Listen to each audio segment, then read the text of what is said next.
Programa Visão Espírita. Apoio. Livraria Espírita Guilom Ribeiro. América Chaves Seguros.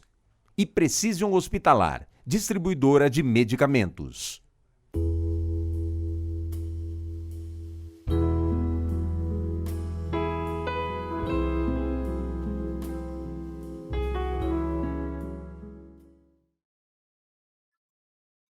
O programa Visão Espírita pede licença para entrar no seu lar e levar-lhe uma mensagem de fé, de otimismo e de esperança.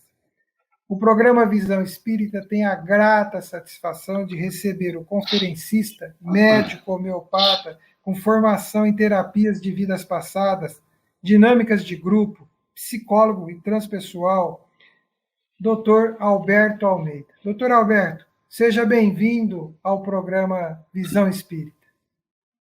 A minha alegria e o meu abraço especial a todos os telespectadores conectados com essa programação de extraordinária sensibilidade e conteúdo. Doutor Alberto, antes de nós adentrarmos ao bate-papo da proposta da conversa das questões emocionais que afligem muito a sociedade hoje, nós gostaríamos de ouvir do senhor o trabalho que desenvolve com primor, com alegria, que é o trabalho do Jardim das Oliveiras. Como é este trabalho, que o nosso telespectador conheça um pouco mais dessa atividade que o senhor desenvolve há algum tempo? O trabalho do Jardim das Oliveiras completa agora em maio 50 anos. Portanto, nós vamos completar bodas de ouro. É um trabalho focado no atendimento às famílias socialmente vulneráveis. O Jardim das Oliveiras é uma instituição de caráter espírita e que tem esse braço social que acolhe uma população num bairro onde ele está situado de muita necessidade. São invasões onde as pessoas estão abaixo da linha da pobreza e experimentam a miserabilidade socioeconômico-moral inerente aos nossos irmãos que vivem nessas condições precárias. O Jardim está lá e matricula famílias socialmente, portanto, necessitadas, e temos um programa de assistência e promoção dessas famílias, procurando levantá-las das condições de indigência em que vivem, para que elas possam ter a sua cidadania assegurada. E compartilhamos com elas, portanto, os seus direitos, o atendimento aos seus direitos e também valores que servem de guia para que essas famílias ocupem o seu lugar dentro da sociedade, para além da cidadania, como pessoas de bem.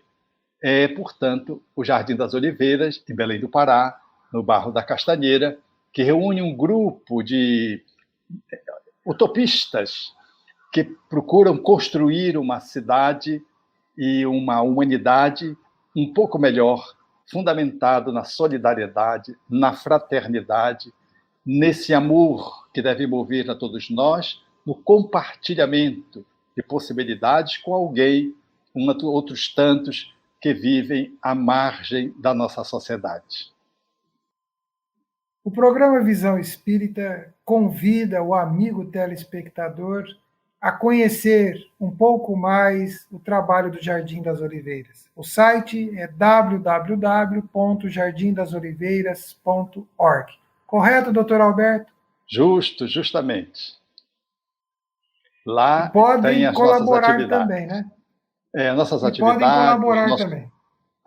Sem sombra de dúvida. Em tempos de pandemia, onde o nosso país vive tanta carência, essas famílias que por si só, no cotidiano, já são vulneráveis, elas vivem um estado de profunda necessidade absoluta, porque o pouco que lhes resta, na pandemia, não sobra nada. Então, as condições elas são muito mais dramáticas.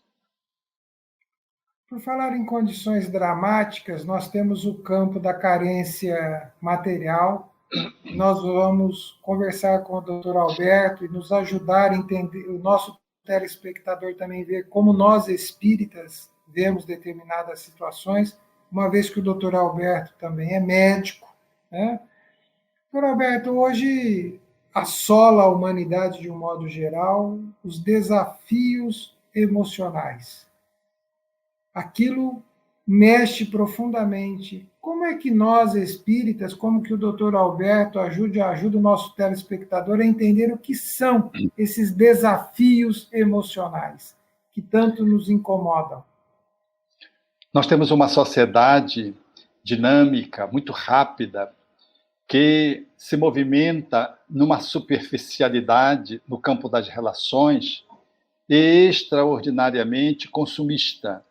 Uma sociedade centrada no exercício do poder e da competição, levando cada pessoa a experimentar deficiências, dificuldades, para poder lidar com esses desafios que são postos.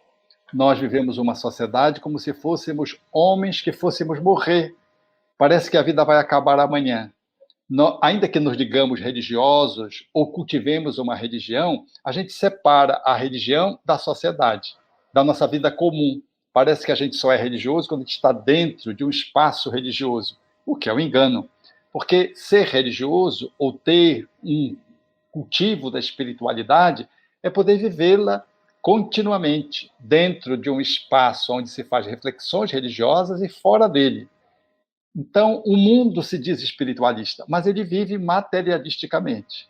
Experimentamos, na atualidade, uma sociedade que tem esse formato, esse jeito desengonçado de ser e que sofre uma crise de modelo, de paradigma.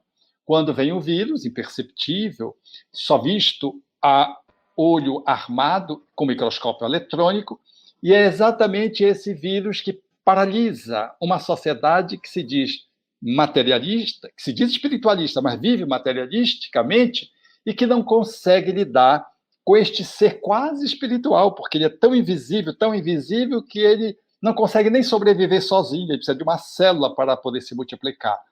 E a sociedade parou. Esse mundo de hoje, o mundo inteiro, não é a sua cidade, o Brasil, é o mundo inteiro está confinado, por assim dizer, está recluso, por assim dizer, para fazer uma reflexão. O que é que nós estamos fazendo no cotidiano da vida? Esse modelo socioeconômico mundial, ele faz sentido? O estilo de vida, ele faz sentido para podermos viver? Então, é esse olhar que nos desafia emocionalmente. Nós estamos impactados por uma crise pandêmica que nos congelou e está avaliando se o nosso modelo é viável. Parece que essa perspectiva de funcionamento na qual nós nos movimentamos, ela está ultrapassada. Ela não dá conta. Então, estamos numa crise, não só epidêmica, pandêmica, mas não só pandêmica, numa crise econômica, numa crise de olhar a vida, porque as desencarnações são tão numerosas, tão extensas, que o mundo como que foi chamado a olhar para além da vida física. Quantos são aqueles que perderam seus entes queridos mais próximos dentro do núcleo familiar de origem ou no núcleo familiar que geraram? Ou tem, no mínimo, um amigo, um parente próximo, todos como que perdemos alguém na convivência. E temos refletido sobre quanto a vida é fugaz, quanto ela é tão singelamente posta que um sopro de uma doença, um pequeno vírus, é capaz de detonar as entranhas de um organismo e levá-lo, às vezes, em poucos dias. Então, essas ocorrências têm nos chamado a atenção emocionalmente, enquanto desafio, como lidar com elas. Então, emerge um conjunto de emoções chamando-nos a atenção para a pandemia. Seja o medo, seja a ansiedade, seja a depressão, seja a raiva, seja o asco, enfim, um conjunto de emoções que borbulham hoje na humanidade em função de uma crise internacional global, chamando-nos a atenção que nós emocionalmente, mas mais do que isso, precisamos olhar a vida com outros olhos. Nessa linha de olhar a vida com outros olhos, doutor Alberto, as crises elas têm uma característica, elas provocam rupturas, e rupturas consideráveis, né? Como o doutor Alberto pode nos ajudar a refletir sobre estas rupturas através da questão da imortalidade, que é um ponto que nós espíritas evidenciamos, fundamentamos todo um conteúdo filosófico, espiritualista, e que se para nós espírita, diante desta ruptura que provoca e com este olhar de imortalidade. É curioso pensar nessa perspectiva num tempo de pandemia. E o fato, ele é imponente diante dos nossos dias que passam. É que o Espiritismo, ele nasceu da comunicação dos ditos mortos. Foram os próprios ditos mortos que vieram e ditaram os ensinos espíritas a Allan Kardec, que, valendo-se do método científico da época, conseguiu construir, materializar, ordenar os ensinos dos espíritos, nascendo então a doutrina espírita. Se com Jesus nós tínhamos a esperança de que a vida continuava, e se as religiões elas postulam de que o ser é imortal, o Espiritismo vem, no entanto, não só dar esperança, vem nos dar a certeza, porque além do olhar filosófico religioso, o Espiritismo traz o fato científico, a comprovação demonstrada em laboratório de que nós não morremos, nós saímos do corpo, nós nos desvestimos. Então, o cristianismo acenou com a esperança, o Espiritismo veio com a certeza de que nós não morremos. A literatura espírita, que nasceu do fato mediúnico, da comunicação dos espíritos, conseguiu deslizar ao longo de mais de 150 anos últimos, com vários pesquisadores não espíritas, mostrando que a vida ela prossegue além do corpo. E o Espiritismo, nas suas práticas espirituais, dentro dos centros espíritas, revelam, através da fenomenologia mediúnica, a comunicação dos nossos amores, deixando-nos patéticos diante da realidade de que os nossos amores não morreram. Apenas estão mais vivos do que nós, porque nós ainda vamos morrer. Vamos apodrecer, como dizia o meu irmão se comunicando após a sua desencarnação. Vocês ainda vão bater mau cheiro, mas eu não. Eu estou vivo, eu não estou morto. Então, a comunicabilidade, ela é um fato tão evidente, tão patente, tão claro, por conta de que o Espiritismo, enquanto ciência filosófica, nos devolve a imortalidade como algo que nos acalenta o coração, nos fala ao cérebro e nos toca a sensibilidade. Você não imagina que nós acabamos de abrir em Belém do Pará um grupo chamado Atravessando o Luto, um olhar espírita. E quando abrimos esse grupo no Zoom para fazermos o acolhimento das pessoas que perderam os entes queridos, após abrirmos, mais de 140 pessoas se inscreveram, que perderam os seus entes queridos. Estamos numa pandemia. E ouvi-las, e poder dar o acolhimento espírita, o alento espírita, o consolo espírita, tem feito dessas pessoas que estão em várias salas no Zoom semanalmente reunindo conosco, a perspectiva do consolo, de poder ultrapassar o luto, mas com essa certeza de que Deus não criou uma vida para o término, para o nada, ou para uma imortalidade que a gente não sabe onde é que fica, como é que é, para onde foi o nosso ente querido, para o céu, para o inferno, onde é que ele está? Ou ele está adormecido, vai um dia ressurgir no juízo final? O Espiritismo vem e responde cabalmente todas essas perguntas através da sua ciência filosófica, de consequências espirituais e morais, que vem ao encontro do nosso coração e do nosso cérebro e nos abraça, dizendo que Jesus não foi um mito, não foi uma construção mítica dos apóstolos. Ele efetivamente voltou e se mostrou materializado, tal como os espíritos se mostraram a Allan Kardec, que haveria de dizer de que os nossos mortos, eles não são fumaças, eles não são imagens fantasiosas, eles são tão reais a ponto de se tornarem palpáveis. E ele demonstrou isso junto com outros pesquisadores não espíritas que comprovaram de que a imortalidade da alma é um fato cabal. Ninguém morre. Doutor Alberto, esta consideração que o senhor faz, ela é muito convincente, né, e contundente. Mas existe um medo. Esse medo que está permeando, né, está, eu diria até que adentrando toda a sociedade. Há um medo no ar, inclusive para os próprios espíritas que creem na imortalidade, mas também estão com medo. Como é que nós podemos analisar esta questão do medo, que de alguma maneira assola, e depois a decorrência do medo, eu acredito que nós já temos ideia de qual seja, mas como entender esse medo, essa insegurança?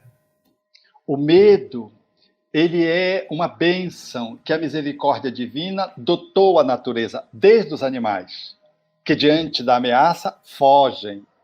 Diante de estarem encurralados, eles agridem para sobreviverem, para se salvarem. O medo sustenta o instinto de conservação. É o instinto de conservação que nos preserva a vida.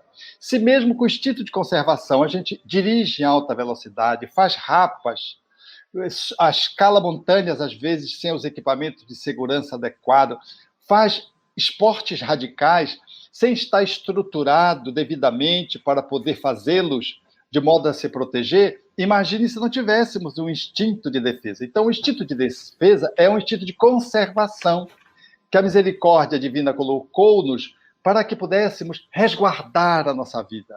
Se a gente toca numa coisa, por exemplo, que nos agride, a gente já puxa a mão. É um instinto de conservação.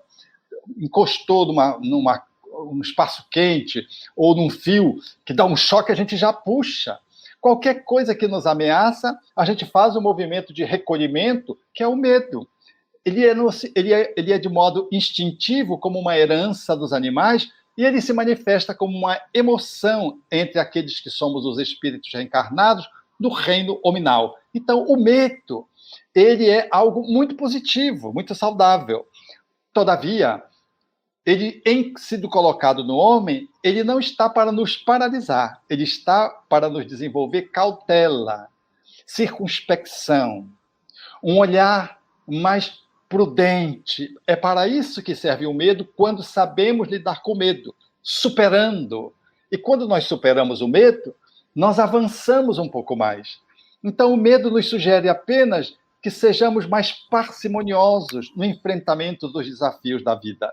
Há um provérbio popular que eu gosto muito, ele diz assim, é coloquial, todos sabem, mais ou menos. Diz assim, se correr o bicho pega, se esconder o bicho acha, se ficar o bicho come, se enfrentar o bicho some. Então, temos que enfrentar o medo, porque quando a gente enfrenta o medo cede e desaparece. Então, numa pandemia como essa, o medo se generalizou naturalmente, porque a gente vê as pessoas desencarnando e o instinto de defesa faz-nos temer a morte, enquanto instinto, mas não nos faz ter pavor da morte, não nos faz colapsar. Quando a gente entra em pânico e colapsa e paralisa, é porque nós não temos conhecimento da espiritualidade, temos um cultivo da fé muito pequeno e não amamos suficientemente. Porque a antítese do medo é o amor, segundo João, em uma das suas epístolas, deixa-nos claramente o reverso do medo. Se você quer patrocinar a coragem no seu filho, ou em você mesma, ou em você mesmo, implemente o amor no processo educativo. Desenvolva o amor dentro de si, que ele sustenta a coragem. Então, quando somos espíritas, mergulhando no conhecimento espírita, também sentimos o medo. Todavia, não é o medo que nos paralisa, não é o medo que nos coloque numa posição de pavor, porque nós sabemos o que vai acontecer, mas nós não apressamos a morte. É por isso que o instinto de conservação foi colocado para não cometêssemos o suicídio. Mas se estivermos muito doentes, a gente é capaz de transpor esse instinto de conservação e cometer o suicídio achando que vamos matar a vida. Matamos só o corpo e continuamos vivos, agora em condições mais difíceis. Ou, se nós não conseguimos nos ajustar muito bem, a gente dilata o medo e cria a fobia, que não é desejável, que já é um transtorno emocional e psiquiátrico que precisa ser tratado. Mas o medo, ele está posto para que a gente caminhe com mais segurança, não ficando paralisado por ele. Porque se enfrentarmos o medo desaparece. Com a prudência, nós superamos o medo e vamos adiante. Para nós espíritas, portanto, o medo é uma pitada da divindade na nossa vida para que a gente se machuque menos e machuque menos os outros. E para que tenhamos maior segurança trafegando na vida, enfrentando o medo maior de todos, que é o da morte. Porque todas as pessoas temem o medo da morte, que é o aniquilamento do corpo. Para nós espíritas, esse instinto de conservação, ele existe e é saudável, mas ele não nos deve, de modo algum, aprisionar. Conhecer o espiritismo e viver o amor, o bem, faz-nos ter leveza. E diante da proximidade da desencarnação nossa ou de alguém ente amado, um ente querido amado, nós vamos experimentar a leveza de poder transitar, superando o portal da desencarnação, que para o espiritismo não existe morte, existe desencarnação. E superamos, portanto, essa ocorrência com uma certa tranquilidade. Doutor Alberto, uma outra questão que do medo decorre, né, é aquela questão que vem do medo. Então, nós temos um quadro de ansiedade. Como nós espíritas sugerimos ou indicamos ou conversamos sobre esta questão da ansiedade, que ela é muito intensa e hoje ela está, como diz, já usando uma linguagem coloquial, ela está mais que na flor da pele. A ansiedade é uma energia psíquica que é saudável, no nível fisiológico até determinado tom. Quando ela se exagera, ela fica tóxica. E aí ela neurotiza-nos, ela nos adoece. A energia psíquica, ela é boa, mas se ela se intensifica de uma forma tóxica, se ela se manifesta de uma forma desencontrada, galopante, imensa, exagerada, como ansiedade, ela nos congela na síndrome do pânico. Ela alimenta o medo, ela nos desenvolve fobia, ela nos inclina a desenvolver o transtorno obsessivo-compulsivo, ou seja, ela nos desincroniza da vida. Então é necessário ter serenidade para lidar com a ansiedade, a fim de que ela fique no nível normal do ser humano. É necessário meditar, ir ao encontro de nós mesmos, para podermos fazer conexão para além do ego, que é a estrutura que governa a nossa vida humana, mergulharmos no eu interior, no espírito que somos, no Cristo interno que se nos habita. Quando meditamos e vamos nesse lugar, nós entramos no campo da fonte da serenidade. E aí, nós passamos a dominar a dimensão humana, egóica, passamos a influenciar o nosso ego a partir desse lugar de centralidade, que é o sagrado do espírito na sua essência, e então vem da essência essa energia que nos coloca diante da vida com serenidade. A gente dosa, portanto, a ansiedade e a gente não tem mais por que correr para tirar o pai da forca. A gente não tem mais por que se atropelar no estresse desmedido, lesando o nosso corpo físico com toxinas, com os hormônios acionados desequilibradamente. Nós não temos mais por que não conseguimos dormir, porque a gente está tão preocupado com o dia seguinte, na ansiedade da expectativa, que a gente não dorme. Nós não precisaríamos, em fazendo a meditação e em nos asserenando de dentro para fora, não precisaríamos mais colapsar no trânsito violento, querendo ultrapassar as pessoas, sempre com pressa, com pressa. Não, nós faremos uma caminhada com pausas. Ação e pausa, ação e pausa. É assim que funciona o corpo, é assim que funciona a vida, na sua pulsação, é assim que funciona o nosso pulmão, é assim que funciona o nosso coração. Se o coração ficar só batendo, batendo, batendo, ele entra em fibrilação, a gente morre. Então ele bate e cede, bate e cede. Ele recebe o sangue e bombeia. É uma bomba. Esse fluxo de contração e expansão, é da vida, é o fluxo da vida. Então, quando nós mergulhamos dentro da nossa essência, habitando-nos, portanto, da divindade que somos, encharcando-nos dela, nós trazemos para fora o conteúdo de energia saudável, para que a nossa manifestação egóica e humana, ela possa ser humana, normal. Não precisa ser sobre-humana, nem sub-humana.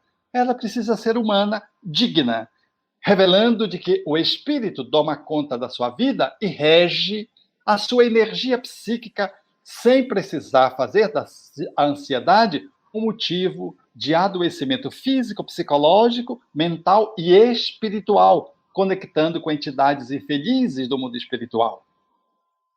Doutor Alberto, nosso diálogo se aproxima do término deste primeiro encontro. Já estendemos o convite ao nosso telespectador, que o nosso próximo programa espírita continue essa conversa agradável com o Dr. Alberto Almeida, de Belém do Pará, trabalhador do Jardim das Oliveiras, um projeto de 50 anos.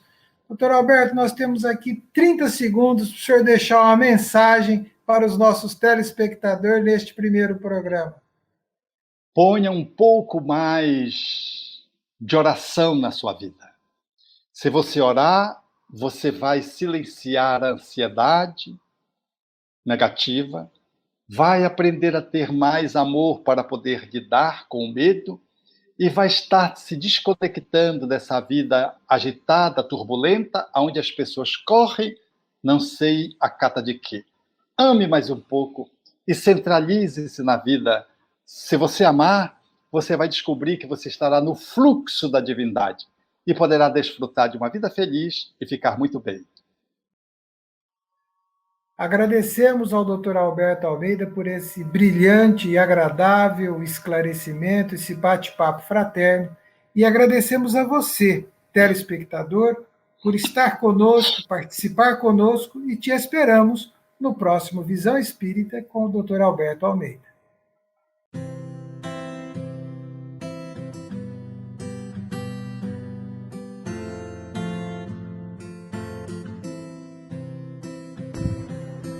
Esse é o nosso jardim, um encontro de vidas para transformar vidas. 70 famílias atendidas cotidianamente se desdobram em programas e projetos que envolvem mais de 1.000 pessoas o ano inteiro. A educação infantil é integral e atende 93 crianças. A saúde médica, odontológica e terapêutica é renovação para 1.500 pessoas por ano. 115.000 refeições e lanches são fabricados e consumidos pelas pessoas atendidas durante o ano. Mais 680 oficinas, debates e eventos são realizados com crianças, adolescentes e adultos, envolvendo brincadeiras tradicionais, jogos, dança, violão, coral, musicalização, desenho, educação física e ainda direito, cidadania, liderança, ateliê de costura e justiça restaurativa. Ufa! Tudo isso para que as pessoas que passam pelo jardim consigam sua autonomia. O jardim não está sozinho nessa caminhada. Muita gente está junto. São madrinhas, padrinhos, empresas e instituições que lhe fazem companhia numa grande rede onde a verdadeira inspiração é a solidariedade. Viu como é? O jardim é assim.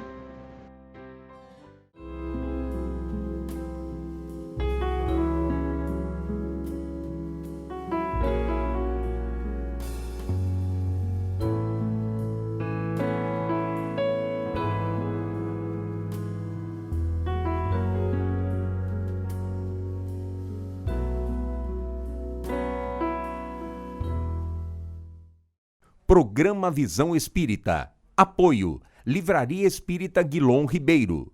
América Chaves Seguros. E Precision Hospitalar, distribuidora de medicamentos.